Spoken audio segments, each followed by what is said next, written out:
pansin sa iyong mga kapaligiran.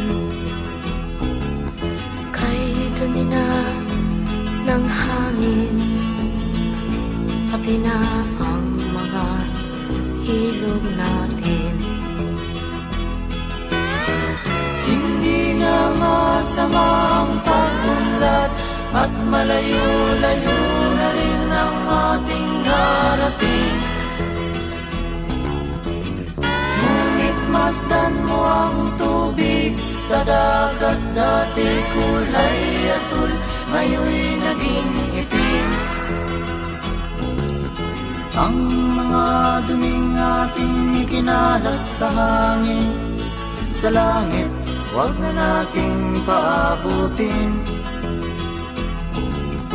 Upang kung tayo'y pumanaw man sa sariwang hangin, sa langit natin matitikman.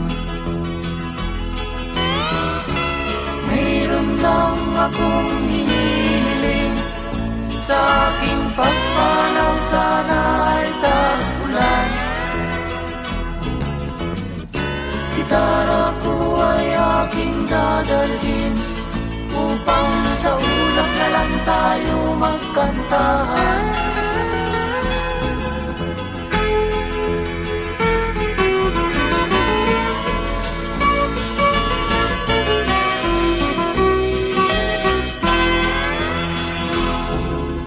Ang mga bata ngayon lang isinilang, may hangin pa kayang matitikman.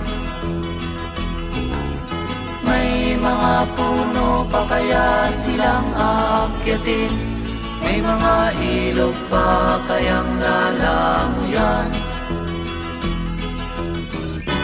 Bakit di natin pag-isipan ang nangyayari sa ating kapaligiran?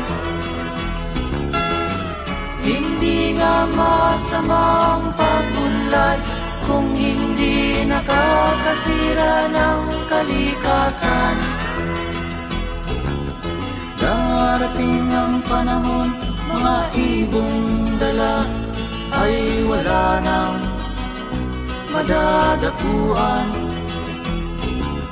Masdan mo ang mga punong dati ay kay tatag, ngayon'y namamatay dahil sa ating kalokohan. Lahat ng bagay na narito sa lupa, biyayang galing sa Diyos kahit nung ika'y wala pa. Ingatan natin at huwag nang sirain pa, pagkat pag kanyang linawi tayo'y mawawala na. Mayroon lang akong hinihiling, sa aking pagpanaw sana ay tag-ulan. Gitara ko ay aking dadalhin, upang sa ulap na lang tayo magkantahan.